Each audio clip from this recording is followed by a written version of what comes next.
This week on Textually Active, we get into a little personal business.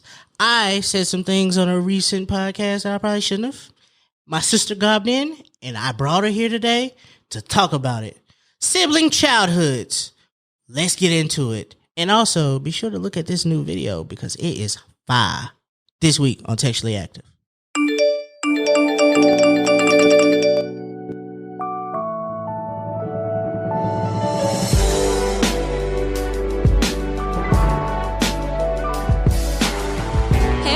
Welcome back to another episode of Textually Active. Textually Active. This is your weekly dose of conversations about navigating the digital age while dealing with friendships, relationships, and all the ships in between.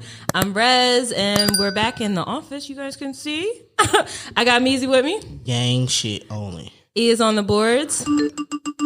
And we're joined by a beautiful lady. Meezy, I'll let you take this over. Who is this lady that we're sitting with? Usually you see me in pictures and it's usually me and Rez and the captions are like, oh, me and my sis in the streets. But today we have an actual sister, like not the way black people say sister, like sister. Sister. Like we were sister brother. Like, yeah. So we were there together at a time where I don't want to get too graphic, but, you know, we learned that we was the best swimmers. Time. We were swimming real fast. We was there together at the same time. You know what I'm saying? You know what I'm saying? So we was there.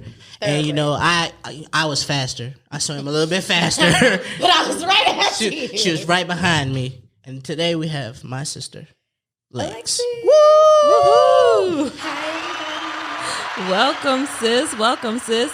And you may be wondering why we have sis here, but I just want to. I'm gonna set the stage for y'all. Okay, so here's the thing: Black History Month is still going on. I know a lot of y'all may have act like y'all forgot about it. Y'all know that like what's going on, but we wanted to give y'all a message within this episode today. You know, we have as Black people a whole bunch of different family dynamics. Okay. I come from a family, with a father who he's a great man, but you know, back then they didn't have the proper terms to say, you know, he's just a one woman man, you know? So the seed was spread. Okay. And, I thought that was a sound effect. There are, have a couple of other siblings outside of the sibling that I shared a house with. So that was my family dynamic. And Meezy, him and his sister are a few months apart. What is it? 7 months apart. Yeah, they have a name for that. So they're a special type of twin. And I just wanted to talk about... I've never acknowledged this. Isn't it a twin? I've never acknowledged this. Never acknowledged this. It's a special type of twin. So... I just wanted to, you know, sit down and have a conversation about that in honor of Black history and a way to break the barrier and kind of just open up those taboo conversations that we don't necessarily talk about. Keep it a buck. Go ahead. I came in here the last time you guys heard us and seen us in this room. And I said a very special message. Oh, what did you say? I said, I would insert clip here, but I don't feel like doing all that. I said... At one point, I've always envied my sister for growing up in a 2-parent household. Okay. And as soon as that clip went viral on the internet, there was a text message that said, hey, saw the episode, enjoyed the clip, would love to come talk about it. So to all you podcasters out there who think that your family or friends don't listen and you saying their names directly on the podcast, they hear it. And they're going to pull up on you. I didn't say your name at all. It was sent to me 3 times before I saw it. Oh, okay. All right. See the streets? The streets is out here. The streets. So they said, hey, you might want to check this out. Listen to what he said. And these has got to be the friends that know we're brother and sister. I didn't know. I met Meezy first, and then I met Lex separately. And yeah, I half met you. What do you mean half met her? A year and a half later, I met Lex, and then I think I overheard that you guys were siblings. I was like, nah, and we was in the same space, and then you said I heard it again, and I was like, Meezy, but You know how you friends with somebody and certain questions like when's your birthday or is that your mom sound weird because you've been friends for so long. So then I realized I'm like, oh, okay, yeah, me and got a sister. Hey, girl. That's funny. So when you listen to the episode Trauma vs. Tradition, what were your initial thoughts going into listening to it? Because you said people sent you the clip first. Yeah. So ironically, it's the part that my brother just talked about envying me for growing up in a 2-parent home when I wish I had a weekend dad. Like, it was the opposite for me. I'm like, you can have this nigga. Like, crazy. I would have rather been in a 1-parent home because of the experiences I had in my 2-parent home. So that was like interesting. And I always felt like, dang, he got it good. Like, he get, as kids, right, he get child support. Because in my mind, it's like he get $800 a month to do whatever. Because this is how I'm conceptualizing child support as a kid. But Me I too. know all my friends that got child support, I was like, yo, damn, you get all that money just for existing? Why don't I get it? Support me. I didn't know. I'm like 9, 10. But like, nigga come on the weekends, like whatever he want to eat, whatever. It was really the Kwame show whenever he came over. He probably doesn't remember it this way, but it was like where he wanted to go, what he wanted to eat, what he wanted to do, because it was about him for the weekend. It was just like the girls just had to go along with it. And I just remember being like, this nigga got it fucking made. And he don't got to hear his mouth during the week. Oh, like, I want his life. So yeah, that was like interesting. So from the outside looking in, it's like you see the 2-parent household and you're like, oh, I want this experience. What did you envy about her experience? It was mostly as a teen, like 11 up. Like, for some reason, and these are conversations I haven't had with parents because, parents don't give you the real. You get two sides of a story, and then somehow you're supposed to put them together to get to the truth. Exactly. Yeah. So somewhere around 11, 12, 13, I stopped being a weekend child. Yeah, shit got weird. It's so, like ghost town. You know what I'm saying? So then it's like, all right, he's still around. If I call, cool. He'll come, whatever that is. But it's like, fam, the things you're mad at me because of now as an adult is because I didn't see you that much as a teenager to learn them. Like, right. The quote unquote reasons all the women on Facebook call you a man because you know how to do this. The reason I don't know is because the father that was around didn't show me. You know what I'm saying? Didn't develop that. The old concept of being like he bought me my first car, but him and my mom went to a used lot. Lex got a new car. Like, no, my car it was used, but it was like of the years. I got like a 99. Like no, my car was old. How old was it? I got that car in 2008. It was like a 02. I got a 99 in 09. Like, you know what I'm saying? Like, it was one of those things where it was like, all right, they have the house, you know what I'm saying? We lived in a shack as a 3. It's like this wonderful dynamic of people. And then you watch your sister, like, at first, as a kid, you make fun of her because she's going to Crosby Scholar meetings on the weekend. Yeah, I was a nerd. You got to be at the Y playing basketball. Come on, you got to go volunteer. I fucking hate this shit. And then you're like, that's laughable. But then you're like, oh, wait, this is giving her some tips that she needed. And it's like, maybe if I had a structure of that manner, it'd probably be the same. So it's like one of those things where you look at something and you only feel that as you get older. You don't feel that in the moment. The moment is just like, I'm fine. Life is all right. He's still around. I can call him if I need him, but I don't really need him because what I'm going to need him for, I'm fine. But then as you get to be 21, 22, 25, you look back, it's like, oh, wait. That structure that she had, regardless of where it came from, it was there. You know what I'm saying? That's so ironic because, and I want to dispel the myth that just because you have 2 parents means that their structure that is any different. Because as quiet as it's kept, I would have had the same life whether Earl was there or not. Because he checked out with me around the same time, like arguably 11 through how old am I? 29. I mean, it's just like. Your existence and being here is really not making a difference. You can go. Like, you're not in tune emotionally. You're not in tune with what I feel like a father should be in tune with having a teenage daughter. I had my mom, obviously, but around that time, their marriage was dwindling anyway. And I can talk about this because we've talked about it. And it's also my story. If you don't want people to talk about things, you shouldn't do them. Yeah, I feel the same way with the 2-parent experience. It's like I got that, but eventually, like, I don't know if it's a thing with parents, like our fathers of that generation, but my dad is in his 50s now. But it seemed like when I started, after I got my menstrual and I started like those teenage years and started showing emotion and not being just like daddy's little girl, kind of had an attitude. Now, bitch, I'm bleeding. Like, I'm going to have an attitude. Like, give me some tampons. Right. Like, I need help. When those things started happening, it's kind of like you're no longer there emotionally. You're just there to like be a disciplinarian. Yeah. And it's kind of like, I need that warmth from you and that emotional support from you. And it's kind of like, at that age, he treated me like a little boy, like, man up, toughen up. Yeah, like, you can't cry or you need to toughen up. So it's kind of like that 2-parent experience. Father's got to soften up a bit, and I feel like we see it now. A lot. Yeah.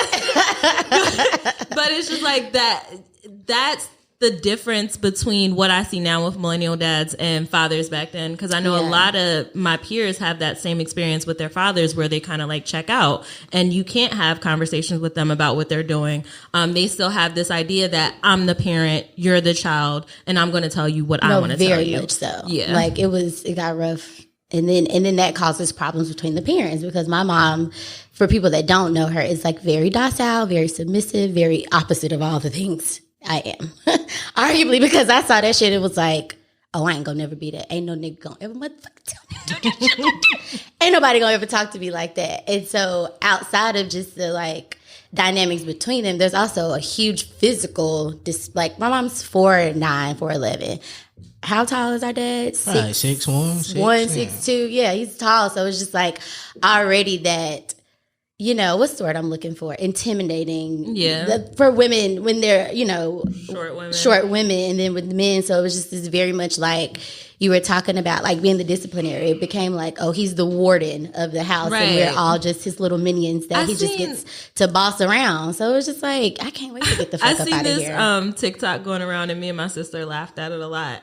But it was like when your parent comes home and you try to move from the common spaces because you have to come home and you don't want to hear his mouth. And I laugh at it now because me and her used to hear the keys jingle and be like, shuffle, okay? And it wasn't like he was abusive. Like, I love my dad. My dad is a very great guy. Like, he's good. But it was just like, I didn't want to hear his mouth, man. Listen. He come in the house, first thing he asked, why the dishes ain't done?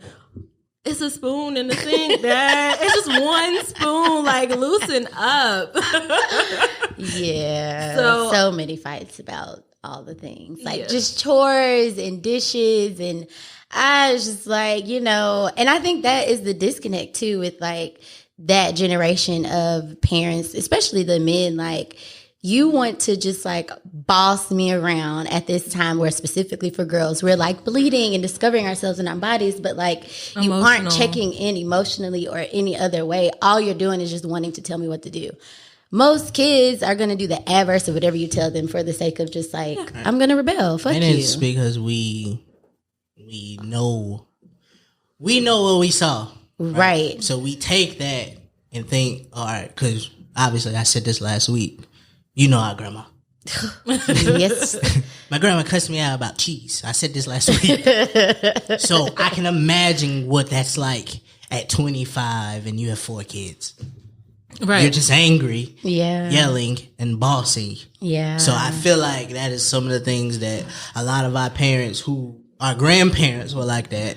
Those are the traits they took in child raising. Oh, yeah. Because I'm pretty sure they're sweethearts at times. There are times, there's stories we don't know about them being very nice.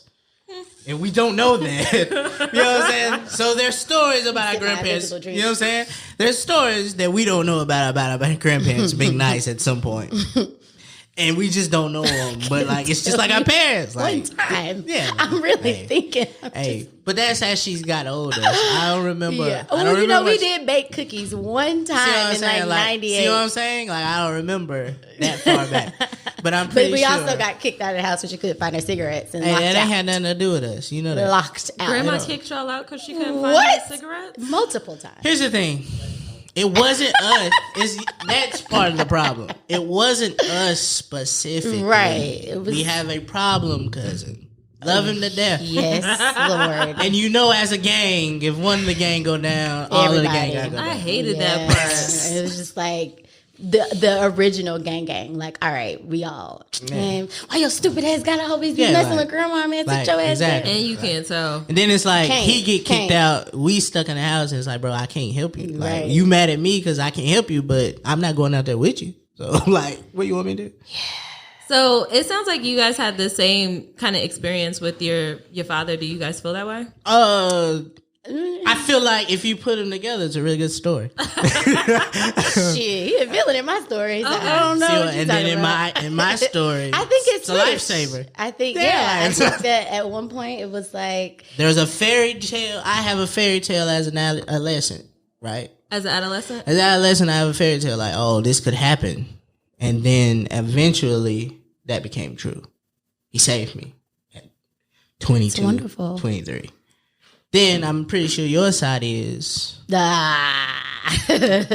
the villain side. Yeah, you know it's like you grow up. I think for me it was like in a home where my mom was very religious, very spiritual. My paternal grandmother was a minister, elder, so she was like, my mom grew up very, very strict.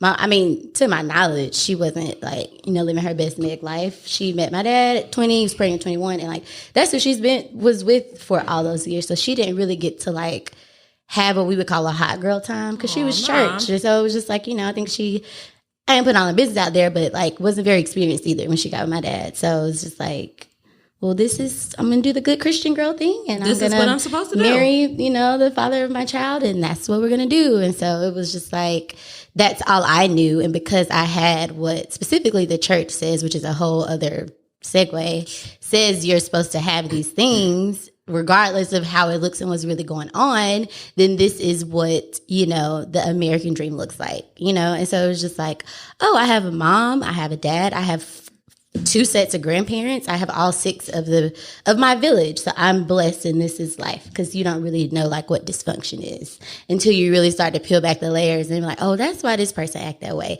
This is why this parent doesn't like this one. This is, and so you start to piece things together. So by the time I was like 10 or 11 and I realized like, yeah, that's my brother, but we're the same age and we have different moms. And so that means, and then he was doing, yeah, but you learn that early. You learn it early because from the story that I've learned is obviously my mother was first, and they met, did whatever, they broke up, and he was gone, but he'd already found somebody else. So by the time he was gone, he was in the Navy. That's when he got the call like, oh wait, I'm pregnant. Mm-hmm. So now it's like you got one, and then couple months later, you probably get the same call like, "Hey, I'm by the way, right?" So maybe not, but there's space in between. Throw a joke in there like Monica's pregnant. I already know she's pregnant. No, Monica's pregnant. Right. Our moms have the same name. We have the same name. They have the same name. Yeah, for a little razzle dazzle. Right. Let's throw a razzle. Let's throw the razzle. Throw the razzle in. We're 7 months apart. Yeah, we're 7 days apart. Our mothers have the same name. Mm-hmm. And worked at the same place. And they worked together. A certain amount of time. Certainly. We also have another sister who is 7 years apart. And if you combine the birth dates, the number equals 7. Yep. Shut up. You guys are magical. Yeah, the numerology is going on. Okay. 777. Yeah. Right. That was the name of our group chat. We had like a group it chat was at one like point. 7. Yeah. So it's one of those things where it's like, all right, I don't really know your story, sir. And as a dad, as a 50-year-old dad, as a black man, you're not going to disclose the entire story, truthfully. They're not. Yeah. I think for me as a woman, and when I was a young woman, it was like, I don't feel like he fought hard enough to be emotionally available. I mean, as a husband, for sure. That's why they ain't married no more. But as the dad, for all 3 of us, I feel like he could have done a better job. And whether or not he was given the tools when he was raised, I feel like he was old enough to know, like, well, there are things that I can do. He just didn't care for whatever reason, didn't think that it was necessary because, I mean, look at his family. I love my aunts and uncles and grandparents, but all that shit is dysfunctional. And it's like dysfunction breeds dysfunction. Right. I think he was mostly a financial father. Yeah. That's what he knew. Yeah. He knows I go to work. I work all of this. I get all this money. I can do. Y'all can do whatever y'all want. Y'all can have whatever y'all want. That's me. That was I'm here. The beginning. That's a perfect way to put it. Financial father. If you have a game, hey, I'm gonna show up. If it's like he's one of those parents that was. I just heard this last night. It's hilarious. There's a good dad and there's a championship dad. Okay. He is showed up for the game. I came for the game. I showed up. Whatever. I dropped you off. I picked you up. Did whatever. Where there's a championship dad, where the championship dad is like, all right, you got a game at 5. I'm gonna go get the tools you need for the game. If after the dance recital, I'm giving you flowers. He wasn't that. Oh bad, God, no. But he was also like, all right, this is what you want to do. You can do it. I'll pay for it. Whatever. So I feel like there are certain things because of, you know what I'm saying, whatever his child was, that's what he knew. Like, I go to work, I work hard, I buy out whatever I want, I buy the house, whatever I want, house is taken care of, boom. Yeah. I think as children, especially as young girls, we still need that emotional attachment to a male in our lives. And when you don't have that connection, it kind of makes you think, well, why wasn't that there? Or what didn't I do? And I think that led down a path of constantly trying to please my father growing up. It's like, well, what would my dad want me to do? Or what would he like me to do? Excellent. Oh, he wants me to go to college. Let me go to college. He doesn't want me to get a baby when I'm in high school. Let me wear a condom when I have sex for the first time. But it was just like those standards. And I mean, in hindsight, maybe it worked a little bit because I'm not like on crack right now. I'm not on crack. But it's still that emotional. I didn't bring a baby home. I didn't bring a baby home. I'm not on crack. The way it's looking, I don't know that it'll ever come. So that one really drove it all the way home. But it like sticks to you because you're constantly trying to get that reward from your father. Like I was constantly seeking, I'm proud of you, I love you, and always just looking for that hug. And it's to the point where, I work on it. Even when I see my dad now, I'm like, give me a fucking hug right now. Right now. Hug me. Love me. All right. I'm doing good. Doing good. All right, great. But that's sweet. It's just you need that emotional connection growing up. Or else. And see, I feel like he always had that. So I'll always envy that. Like, they hugged and dapped or did whatever bros do. But like, I feel like after like 5 or 6, there was never an emotional connection with me and my dad. But when Kwame was around, like that's his boy. And so then it's just like, oh, so I think that's what hurt me and kind of like infiltrated my mind early on is he has the capability to do it for whatever reason. He just won't do that with me. Right. And so now it's like, oh, and then especially, around the time you would say he saved your life, it was just like, look at them bonding and carrying on and doing all of these child parent things. And I'm just like, right. Hello. It's so easy to please a child. So when you see that relationship now that they have, like, that it takes work because as an adult, I'm expecting a lot more from you. Hello. Like, I was the outcast, guys. I was the outcast. I only saw you 2 days. Yeah, but what I feel like maybe you have not really stopped to think about is that even though I was there, I was an outcast too. So for me, I feel like it did more harm him. I would have rather him just not be there, so then it would make sense how I feel in the relationship we have. Yeah, but then the things that go, like you have to learn as a kid to process it as an adult. Like, I was there when you guys got that house. Remember, that was my room, and not too long later, my room turned into Maya's room. Yeah. So it's like, oh, well, get rid of all the shit that felt like a home. You gotta get rid of that shit because no need now. So then it was like, all right, so now we have a new sister. And so like, I'll tell you right now, as a child, the bond between me and our younger sister was the one. Like, we were closer at that time. We 7, so she was around 3. I was like 10. We were closer. But then when you realize, oh, it's Friday, he's not coming. Like, okay, it's been a year. You're 13, because he's always around. okay, Winston not that big at all. I'm not leaving. I'm not leaving. I don't need to make this effort to go do something. I think I learned to be me now from that. Like, I don't want to have to leave the house. I don't have to leave the house. You know where I'm at. You know the number has changed one. Like, you know what I'm saying? Like, I'm here. I don't feel needed. I don't want to feel needed. I'm here.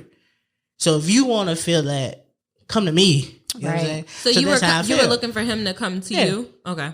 I just felt that's how it was. Like, fam, you would call and you'd say, Friday, you know, I'm coming to get you. Those conversations stopped happening. I stopped expecting them. I don't know why the reason is, because even as an adult, when you ask those questions, you don't get a clear answer. Yeah, I think in hindsight, he just tapped out, and it wasn't anything any of us really arguably could have done about it, because around that same, like, we used to go get haircuts with him and be at the barbershop and stuff together. That stopped, and it was no longer like, oh, you want to come? You know, I mean, I used to want to go so I could look at the barber's sons and stuff. It was always an ulterior motive. It wasn't just to, like, that was probably why. Spend time with this dude. But, like, he would be picking you up sometimes, so I would get to see you, hang out with you. We would go get, you know, food and stuff. So crazy shit is, as I think about it, me and you didn't spend that much time together. No, not at all. We never have. When did that change happen? I wanted to ask, so when you got into your adult years with your dad, you said there was a gap in time between like 13 and 23. What did it look like when you guys built that relationship that you have now? I started Did you have to reach out to him? No. I started to realize that whatever happened in that gap wasn't my fault. Right. So, like, my mom is just as stubborn as my father. You just as stubborn as him too. Okay. So whatever happened between those periods, it was cool. But if I ever needed him, he was there. So it's like, you can't be mad at somebody, because if you really need him, you can call him, he'd be there regardless. So then as I, like, got older, like, I started to finally be like, you know what, fuck this. I'm an adult. We can have these conversations. And then one day, there was a bottle of Patron, and I drank most of it, and we started having we had this conversation. And I'm like, bro, like, why, like, what's the deal? Like, what's the deal with our relationship? Like, what is going on? Like, bro, like, and the conversation he gave me was like, bro, listen, there was a lot going on. And I just was like, I don't have to internalize this no more, because it's not my fault. Good. And so then I'm like, when I think about it, I'm like, bro, no, you were there enough. Like, not as much as I would have wanted, but enough. And if I really, really wanted it, I could have made an effort. But it's like, I can't be mad at you for not making an effort, because I also didn't make an effort either. Like, if I'd have been trying and you not coming, then all right. But I also wasn't like, you know what I'm saying? Like, okay, it's Thanksgiving, I'm going to go over here for like 4 hours and I'm coming home, because I don't really want to be here. I think as a child, though, and I go through this often with my birth mom. I don't talk about her much, but you get to a point where it's like, you're not making an effort, I'm not making an effort. But me as a child, I don't feel like I should be the one making the effort personally. And maybe I'm looking at it the wrong way, but even as an adult, I'm like, I'm not going to keep forcing I'm still the this. child. Yeah, and I'm still sitting here child. thinking, no, hell no. I disagree like, with that, but that's your truth, and you walk in. Yeah, it's just, it was one of those things where it's like, bro, I don't know what your life was like, so I can't be mad at you, because I have no idea. So you are able because as a child, I used to think the reason that they are arguing is because I'm here. Oh yeah. I remember those days. Yeah. So when you internalize, hey, every time you come around, there's an argument in this house. Maybe I shouldn't reach out. Like, maybe it's my fault, or you know what I'm saying. Like, maybe I should stay where I am because I'm fine. But this part is cool. I don't know what goes over there when I'm not alone. I would love to see that. But from what I see when I'm there, doesn't argue about me. Chaos, turmoil, you know confusion. What I'm saying? So it's like that's why I like. We were talking about takeaways. I just, again, to reiterate, I think I said it earlier, dispel the myth that just because you have a 2-parent home, it means that everything is happy and well. Sometimes, for the sake of the children, it's better that people leave and separate. My parents did not divorce until I damn near graduated college. They probably should have divorced when I was in like the 5th grade to keep it a band. And these are conversations that I, later had with my mother. But it's just like, to hear him say that, it's just like, it wasn't much different when you weren't there. And so it's, you internalize something being your fault or you being the center of it when them arguments was going to happen whether you were there or not. And me and Maya just sitting in our rooms like, or you want to play the game? Y'all want to go downstairs? That's what it turned into. And then it was just, you stopped coming around. But the arguments kept happening. And I think for me, it was like, and it's, again, I think what's interesting here is that me being a girl, you being a boy, there's a whole different world of like dynamics. Because I internalize it as, you're mad at mommy, you're arguing, well, we're mad at you. Like, it's like, right. I'm not talking to you because mommy's not, because you hurt her feelings. You made her mad. You're not supposed to yell at girls. And if I say something to you, you're going to yell at me. And so it just became like a gender war in the house, So how did that affect y'all relationship? Because I'm assuming this happened for my family is like, my mom's side of the family, my dad's side of the family. Without that bridge of having a relationship with my mother, my relationship with my cousins and stuff lacked. So now I find myself picking up the pieces with my cousins to build those relationships. Because if you're not growing up with your cousins, how do you have a relationship with your cousins? So how did you guys deal with that gap of emotional support from your father? Like, how did your relationship? We didn't have one. Like, I don't remember seeing my brother in middle school or talking or it's a thing where number one, like, Lex wasn't around anyway because Lex has been a social butterfly for everywhere.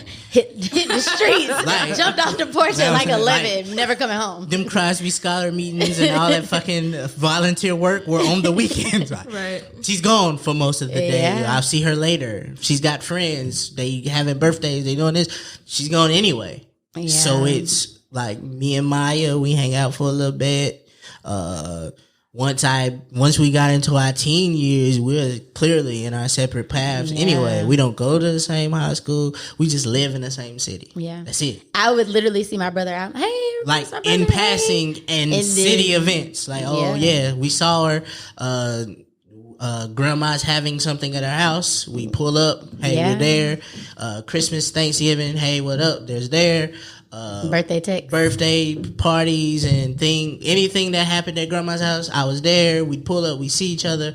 Then Lex is like, no, I got another event I'm about to go. She's gone. So I think that's the point for me. Like, when you start having this, like, say you're out with your friend, she's out with her friends, you run into each other, that's my brother. Yeah. And that's all it is. I mean, so where did you guys start getting that relationship where it was a little bit more than that's my brother?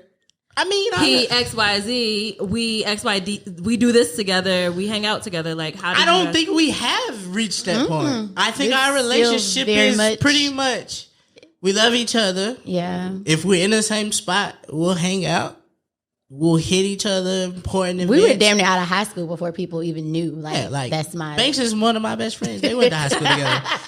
We had multiple classes together. He to this day doesn't believe that's my sister. Because he goes, wait, how is that your sister? I'm with you all the time. You're this wild, obnoxious dude, and this is the do everything by the book type person. How is this y'all? How are y'all related? I'm like, no, that's my sister. Like, it's my sister. Like, we even in high school, my high school friend, like one of my cousins in the basketball team, dated Lex's best friends in the high school. So I would see the best friends while I was with them. But I wouldn't see Lex. Lex wouldn't be there. Like, but they all knew all this. Yeah, sneaky link. You know what I'm saying? Okay. Then, like, senior beach week, like, because they were all dating, I ended up spending the night in my sister's room. But I didn't make that play. They made the play for me. I literally was like, oh, my brother's here. Hey, what y'all doing here? We got kicked out of our room. We need to stay. Okay. Well, so what are you guys doing now to kind of keep the relationship going? I mean, I think we at a point where we understand what our dynamic is. Like, there is no ill will in our relationship at all. Like, we are fine. Like, we know if it came down to it, she's a phone call away. Yeah. She might answer on the first time, but she will call back. First of all, she will call back. Why does it have to be like that? Why can't you guys like just call to talk or hang out? I'm not that person. Call the link. He's not that person, but I feel like so much time passed where we didn't have it. Trying to do that as an adult has literally taken. I came back to Winston in 2013, 14, and it's taken to now to get to this space between careers and changes. I was up and down between Philadelphia and dating. I mean, just doing all the things. I do have a very active social life pre-COVID. And a lot of that stemmed from, just to tap into like some childhood stuff, I always wanted to find reasons to escape the reality of what was my home, because there was domestic violence in the home and I just always wanted to be away. And that very much followed me into college and into being back in this space, specifically in this city where it's just like trauma. How can I get away? How can I be away? Right. And a lot of people around me took that as, I used to get so much hell from like that. My dad's side of the family. You don't ever come around. You're always with your friends. You don't never want to see us. You don't want to. Mainly I'm avoiding him, right? Because at that time we had a very visceral, toxic relationship. Arguably still do. I don't know. Different episode. But yeah, so it was just like, all of those things come back full circle as an adult. And I didn't realize until probably 24, 25, how much it had impacted our relationship. And that was from talking to our little sister. Because I feel like the black sheep among my sister, my dad, and my brother. Because they all have this relationship where it's like, parent-child. And I feel like the irony. I'm just over because here. Even at 27, having to learn that Alexis is his favorite kid out of his mouth. She's my favorite. She's my favorite because out of my children, Alexis is the only one that I was there with from birth. Out of his mouth. When things wasn't happy, when she was first born, he did what he had to do to get Lexus and do whatever happened for Lexus. I don't have that story. My sister don't have that story. She's the only one. So knowing that, finding that out at 26 is like, nigga, how? No, seriously. I'm still here. So you need to tell me your your parents said somebody out of his mouth, because I know there's a lot of jokes. Yeah. You guys can obviously tell I'm the favorite in my family, but my parents would never come out and say, because was he trying to start a war? No, I said it. I don't know what was. So the conversation goes, fam, I already know Lex is your favorite. Oh, you said it? Yeah, so you were poking the bear. You can see it. I don't know how. The story just goes. I have no idea. Obviously, he pulled the parent role of like, I don't have a favorite kid. But then the sidebar to the conversation is, but out of my kids, Lex, I was there with Lex from the start. Like, when whatever happened, whatever situation happened, I went and got Lex. She was with me. The other two don't have that story. You never came and got me.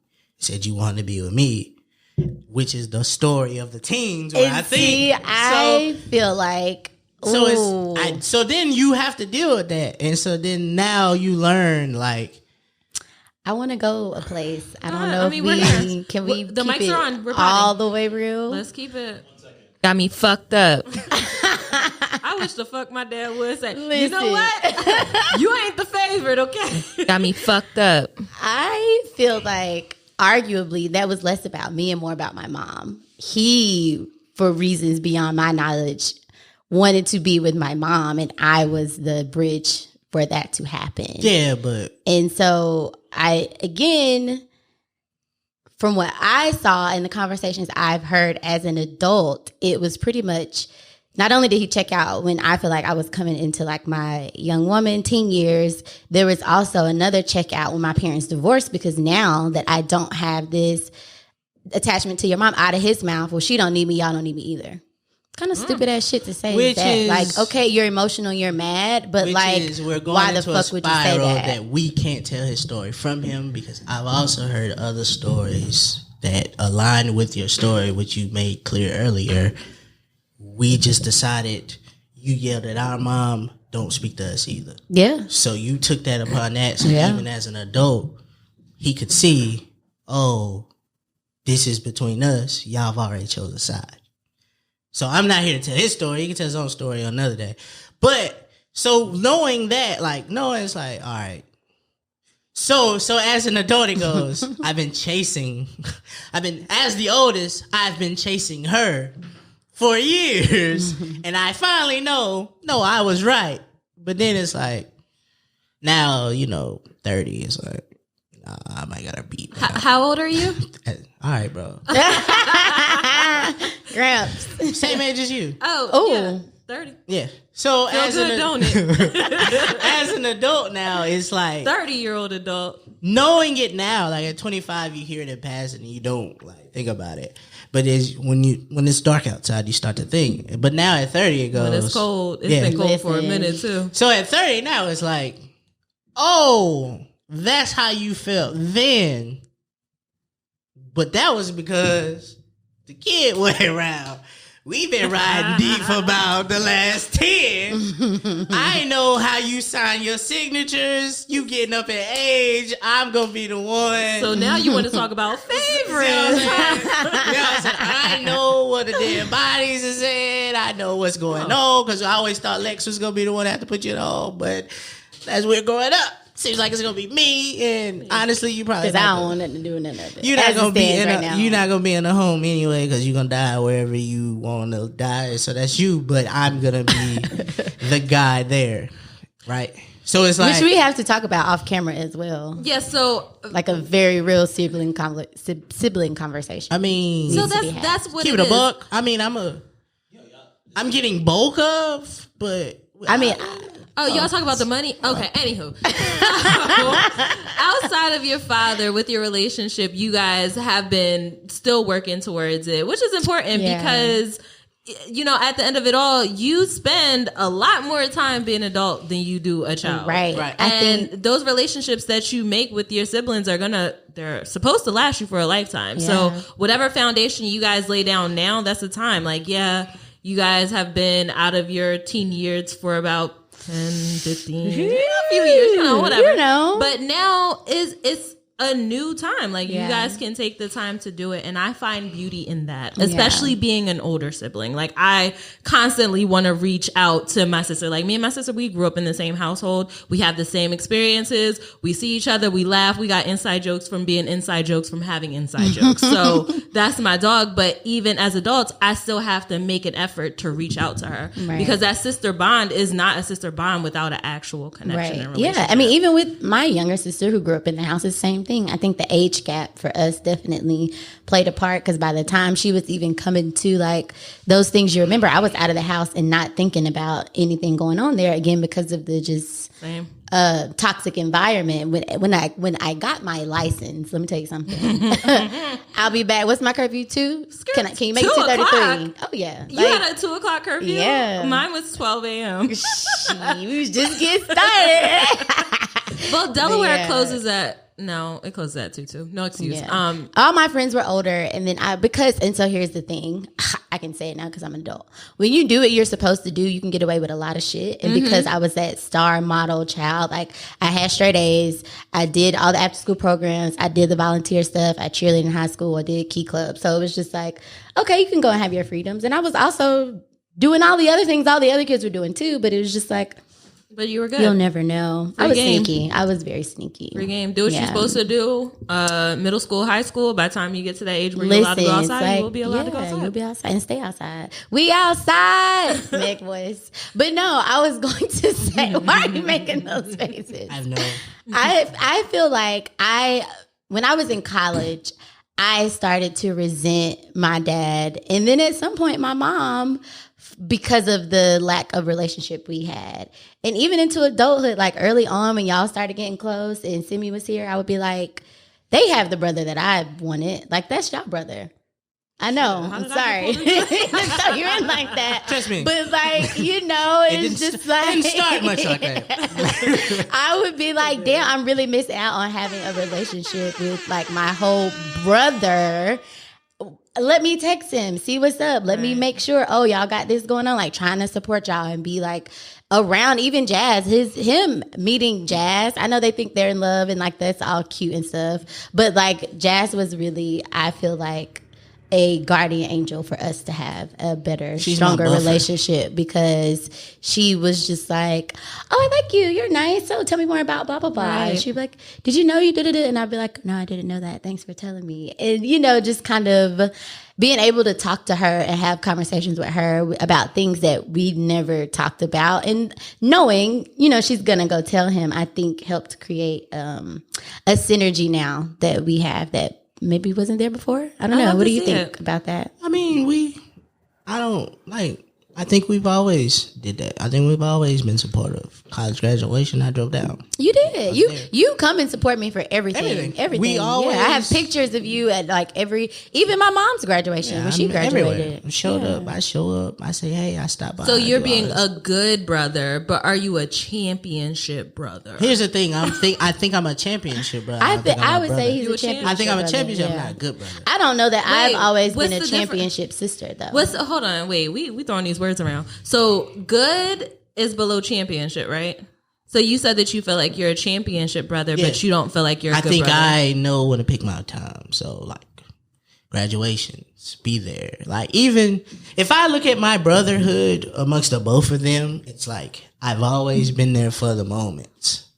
Made sure the moments were great, happy. But the regular everyday, hey, how you doing? Like my sister went to Hawaii for like 4 years. Probably only talked like 4 times. And these are like occasions. Like birthdays, I remember birthdays. I remember, hey, Lexus is graduating. Maya's graduating from high school next week. Show up if you can show up. Okay. Like I'm that guy that remembers that, but I'm not the guy that's like every day just pick up the phone, call, even text, like. But I think that has more to do with being an only child and like being an only child. I didn't have many friends growing up, so I see these people at school. Once 3 o'clock hit, I'm back at home in my bubble doing my circle. So I can come out and you and Simone make me come out. Hey, nigga. We did. That's the part that you didn't see. Is there was a lot of pulling teeth you guys behind. I tried to I think we had turned like 24, 25, and I was like, you know, bitch making money now. Let's go get something to eat. Let's get some food. It's on me. Nah, I'm good. Nah, them only children. Like, shout out to all the only children out there. But y'all have you also still level. owe me like a couple lunch. Like I mean, yeah, but you gotta come. But when I say, hey, no, I'm leaving. I'm about to go to Charlotte now. I don't come back till next Tuesday. I was like, bruh, it's an hour. Like, no, I'm not coming back till Tuesday. Okay, just hit me when you come back. And so if you were to get the title of a good brother, what would that look like? I just think it's like I would rather be the guy that does the small things than the big things. Yeah, everybody's gonna show up for the big shit. Yeah, just because everybody shows up for the big shit. And so it looks like you only show up for the big shit. Right. Versus when the shit in between. I think it's weird when you get to those big moments, like at your graduation, and I'm trying to catch up with you. Right. I'm trying to figure out who your new boyfriend is. No, seriously, that was the reality for a while. Like Maya could tell you more about the women he dated when we were younger. Which is still a lie. From that story. Go and say, who you dated? Who? My brother? No, there's not that many. Okay, don't make it seem like there's many. You know all of them. Okay, that's not that many. But it's one of those conversations where it's like we live in the same city now. Right? Yeah, it's pretty ridiculous. And you know, as an adult, like life is more difficult now than it was when we were younger, and we probably should have built that. I don't think the onus was on us, though. I think the onus was on Earl. True, as them. But now, arguably, as adults, it's like, I wish our mothers would have gotten along better, because I think that would have made a huge difference in us having a better relationship. Right. But they didn't get along, arguably, because of Earl. I mean, if I met another girl named Rez and she had a baby by me, I would. I mean, that's what I'm saying. It's the 90s, a lot going on. Pager's going crazy. I just feel like Pager's going crazy. That's crazy. I definitely wish. I mean, it literally took, and I don't know from your end, but it was just so many weird like layers. It's like a bean. What do you call those dishes? Like a 7-layer dip. I love that. Ironically, a 7-layer dip. I see what you did there. It was like I'm my mom's only child. He's his mom's only child. So up until Maya was born, we both had this only child experience. But then also when we came together, it was this siblingship type of thing. Our sister comes, and so then it's like changes my household, but then also changed it for what him. happens is, as we're younger, me and Maya are together. Because she's gone. Lex is in the streets. She's in the streets. Out here. So we're here, but then I'm gone out of this, and now they built this relationship together. Because they're still home. So now it's like... it's layers. It's layers. It's So do you think, Lex, you are a good sister or a championship sister? I think that I didn't even know it mattered until I was an adult, and I don't know. I want to be a championship sister. I feel like I try to be a good sister, but because I don't really feel like I knew or know either one of my siblings, honestly, up until the last 10 years, and even cared enough to make an effort to do so. I don't know. You have to think though, with siblings, like we seen each other through every stage, and we don't really take into consideration the same way we say about our parents. Like it takes our parents a long time to realize that we're adults. Right. When you have a younger sibling, it takes a lot for you to look at that sibling as not just like this is somebody I could beat up on, right? But this person actually has like, this is gonna sound wild, but emotions and feelings, right? And has watched me from a different lens. Took for me, like growing up with my sister, like I always was looking for friendship everywhere else. Oh God, yeah, like outside of the house. And it took for my sister to get friends for me to be like, wait, how much younger is your sister? She's 2 years younger than me. Okay, but it's like, wait, you got friends? Like, no, I'm your friend, right. and I'm going to show you why I'm your friend. Yeah. And it's just now, like you have to maintain that friendship, like you would anything else. It's more than a title for me personally. I think I am I don't know what type of sister I am. Because you think one thing, but then it's like, well, what is it perceived, and what does this effort and energy look like? Right. I think that my sister, I know she's still like, we still got beef. Because of that very thing. I was very much not around for her when she needed me to be there, because she was experiencing the same toxicity I was, but she couldn't leave. Right. She had to stay. She was still very much a young kid, and she was essentially trapped in the house. She couldn't get in her car and go away. Now she for damn sure wasn't coming with me at that time, because that's just the headspace you're in, especially being a teenager. You're selfish. So my only concern was like, let me get out of here and let me stay gone as long as I can. And when I got to college, it was double down. Like, oh, bet our campus never closed because we got international students. I'm not coming home for break because I don't want to be there. I don't want to be around these people. And it was just like the animosity I had towards like my parents just bled into my siblingships. It bled into extended family, and it turned into like my family and my community is with everybody that's not associated with this dysfunction. And that was something I didn't even realize until going to therapy as an adult. Therapy. Honey. That's a key word right there. Yeah. I definitely think we need family therapy, but that's a different conversation for a different day. Do you guys feel like your family would be open to like a family therapy session? Like, what does that look like? I don't know. Do that? I mean, we tried to get my dad to do it years ago. It wouldn't. It doesn't. So, like, how will we get our? What I feel like this becomes what this becomes is a 5 people thing where the one person, four person being left out again. Where's the 4? No, you, Maya, Earl. Your mom's not coming. For what? They're not together. But so you think I'm talking about siblings and I don't have a problem with him, so I wouldn't feel the need to go. See, that's the problem. There's a lot to unpack, but I don't think to all of us. But I don't think my problems with him have anything to do with y'all. Yeah, because you ain't been in therapy. You never think or know how things are connected until you get to the root of them. Our issue is that I think our issue is just... Our issue is that he didn't set the foundation he was supposed to as a parent so that we wouldn't be in this space now. It was 100% his responsibility to make sure that we knew each other, that we had and sustained a relationship. It's solely on him. He's the only common denominator. True. As much as I kind of feel like if our moms would have gotten along, because that's more along a woman's line to do. But it's also right. Fucking, I'm 14. No, I won't go nowhere. I got the video game here. I'm playing this shit here at home. That's fine, but you were able to separate it though, Meezy. You were able to say that his issues don't have nothing to do with me, as opposed to being like, nah, it was him. So you were able to take and I think even having that different perspective towards him impacts us, because there were holidays where it was just like we would go at it arguing over, minuscule things, and I would just be like, you don't get it because you weren't there, you don't understand. Wow, you've experienced...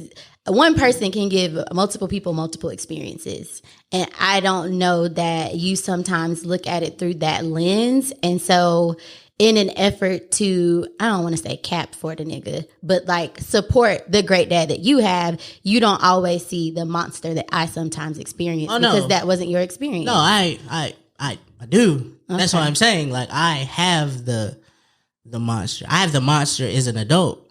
And you don't have to be there for the monster. And won't. See what I'm saying? See what I'm saying? But I have the monster as an adult. And I have to tell you, didn't realize, fam, no, we're not doing this. Because we've already did this. I lived this. No, we're not doing that. What we're about to do is, you're going to be the guy that I tell you that you about to be. You about to be the good guy that I've now come to realize you probably have some shit wrong with you and you never settled that. You never did anything. But now we about to have this kind of relationship now because we're not about to have the monster. Yeah. I think it's all about just figuring out what works for you. Like you said, you're not going to be here in my life if that's who you're going to be. And same with you. You're saying the same thing. You're not going to be in my life at that capacity. Because you're going to be what I decided. Need. Right. What I need you to be at the moment, because this is my life. This is my show. I'm an adult and this is how I want to run it. So I think the fact that you're able to look at it from that way and see that you need to step away or see that this is where it needs to work, and it means that you're on the right path to get into the place where you guys can hopefully get a closer relationship with each other, continue to grow the love that you have. I want to ask another question, but let's take a break first, and then we can do it in our final thoughts. All right.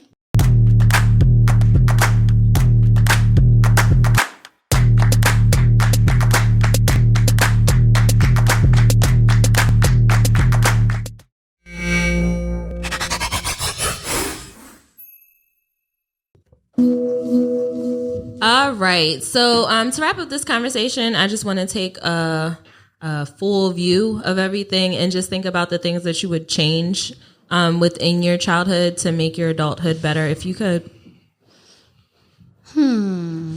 So many things. If I had a magic wand, right? And I could just change anything. I think that I would not want my parents to get married. And I think that arguably my mom and his mom could have had a better relationship, and they would have made sure that without any personal beef, because, no Monica Brandy, nobody want this nigga. Now it could be about the kids establishing a healthy relationship and making sure they know who their sibling is, because I know that ultimately that's what they wanted. Like, my mom to this day says she has 3 kids. My grandmother always said she had 3 grandkids. Like, he was always a part of our lives. So to hear on the original pod when he was like, he went off and started another family, I thought that was odd because I never saw it that way. It was always like, no, you're my brother. Like, my sister, you just don't live with us. You just don't happen to live with us. Right. And so I never knew that was his vantage point. But I think, going back to your question, I think that would have made it better for he and I and my sister to have had a closer relationship if my dad was in the picture as my mom's husband, and just, everybody weekend dad. And then I think that I don't know, because this is a fantasy, right? Right. But if he had to put in as much work to see all of us, then maybe he would have done would've picked more. all three You of y'all know, up at the right? same You know, like I would like to think so, especially when like we were younger. If it was, you know, him having to put in work and effort to like be there for us, and so yeah, I think that's what I would change. Meezy, you got anything? I don't know. I mean, obviously the us seeing each other doing those more often during that age period I was talking about. Obviously that, but aside from that, no. Only because I think there's never been a chance where I didn't know who my sister was. Right. Like from day one, I've known everything about my sister, where she was at, like all of this. And so I think because of that, it leads you to, we've never had, even as us being 7 months apart, we've never had to live in each other's shadow. Mm-mm. She got to be who she was. She was never she was only Kwame's sister to to Kwame's friends. Oh, you know that's Kwame's sister. And that's Alexis' brother to Alexis' friends. Yeah. But we've never had to be somewhere and be those people. Like if we were both there, I was who I was, she was who she was. Right. And so I think that helps a lot, because now when you become this, you don't have to just be friends with Alexis because that's my sister. No, y'all become friends because you met this incredible person, thought she was cool. You can hang with her That's now. right. So I think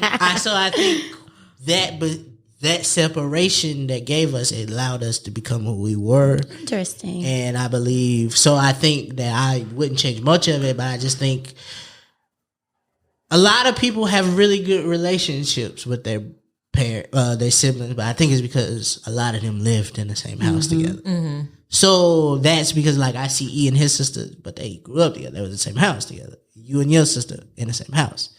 I don't know too many people who have super good relationships with their siblings that didn't live in the house together. Right. So that is probably the part I would change. Like maybe, I spent, instead of weekends, a summer. Yeah. And we got to hang out during the week, the Monday through Fridays versus just Friday, Saturday, Sunday. Yeah. So it's probably that. That's a huge part of it. But I do think that even when you don't grow up with your family members, you still have some sort of connection because we have a great bond. I learned that just connecting with my cousins over the years. Like I met my cousin this past summer, COVID friendly, in Florida, and we still have like the same mannerisms. We still have like similar experiences. So I understand the closeness that comes with growing up in a household and having the same childhood and stuff, but there is a connection through the genes and the blood. Oh, for sure.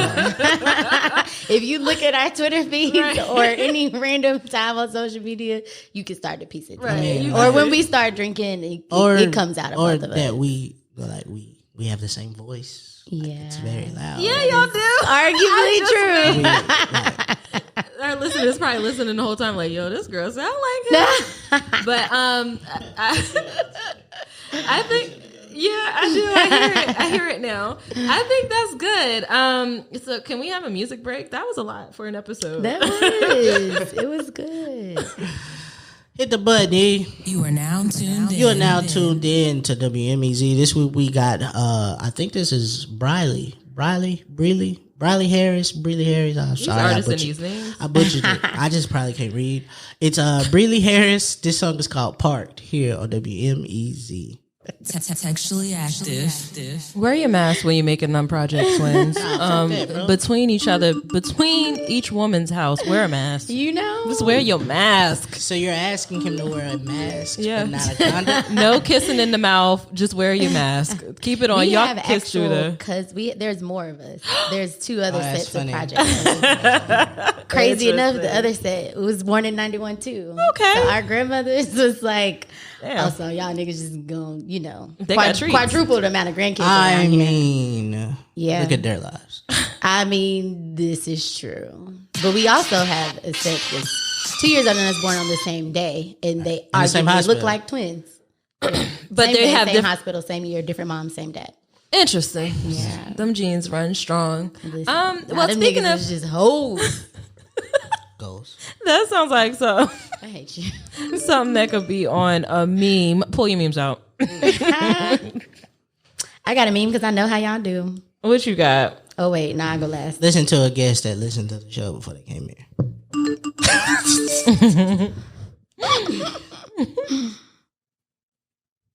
All right, so Lex is looking for her meme. She's scrolling. While she's looking for her meme, did you notice that we have a new logo? And a new cover?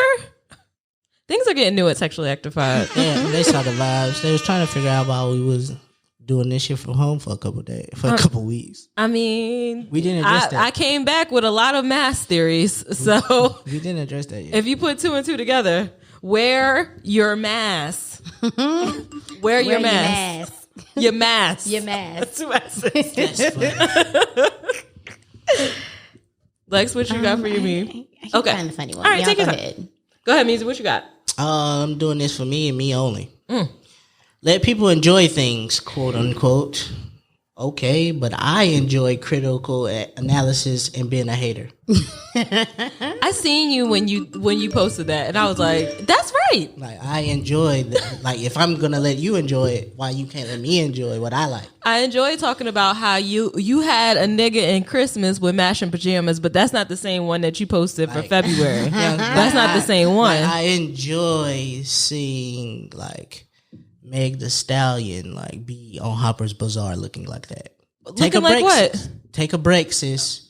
Just take a break. She just, I think maybe her and the photographer got into an argument because she looked sad. Take a break. Upset. Sis. Hey, you can take a break, sis. Okay. My meme goes out to another person that's from the projects, lives like he from the projects, but somehow, some way, y'all always find a way to put the mic in this nigga's face because every time something goes down, y'all want to know what Boozy think. So I'm gonna just remind y'all a little something about Boozy. Boozy got 6 baby mamas and hired a sex worker to give his 14-year-old head. And y'all listening to him talk about how Lori Harvey ain't wife material? Like, let's just think about it.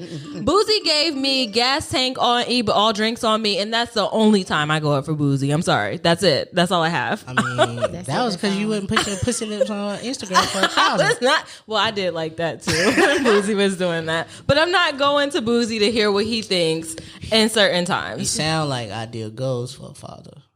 I mean, all fathers You know feel that way what? about their daughters, like, but you want somebody to you want somebody's daughter to put their pussy lips on live for you. I actually want somebody to buy me a sex worker at 30. Okay. You know, okay. So this one is for me personally because as people would agree, I definitely grew up very much Miss Goody Two Shoes. And in recent years, I've found my hot girl flow. And it's really been like, fuck them niggas, fuck them kids. We outside safely because, you know, it's a whole Panera Wear Bread your bar. mask. Wear your mask. It says, I don't like, quotation marks, I don't like talking to multiple niggas. I just don't see myself doing that, even if I do get cheated on. Okay, want a cookie, miss no niggas? And like, that's how I feel in this stage of my life because it's like, bitch, okay, more niggas for me. Y'all be doing all that to get picked. to get played. Like, I seen a girl say the other day, and it made me mad because it was Valentine's Day. She literally, February 1st through the 13th, it's nobody's up to par to be with me. This all y'all want to do is fuck, and this. The 14th, well, I guess I'm not special enough. My thing is, y'all think you need to cook. You think you need to clean. You think you need to suck his balls and slurp them dry and do all these things. But man, he's still gonna cheat. He's So still do gonna what you cheat. want Do in that what you wanna relationship. do, You know what sis. my motto is, sis? Get on his damn nerves. Come He's gonna on. miss that. you He's know, gonna miss that. The minute I stop is when you should be concerned. When you hit a new nerve on that nigga, he's never gonna forget you. Listen. You got to learn how to work him. Okay, that's my motto. It's really no science behind it. Just get on his damn nerves. Yeah. That's right, babe. That's right, babe.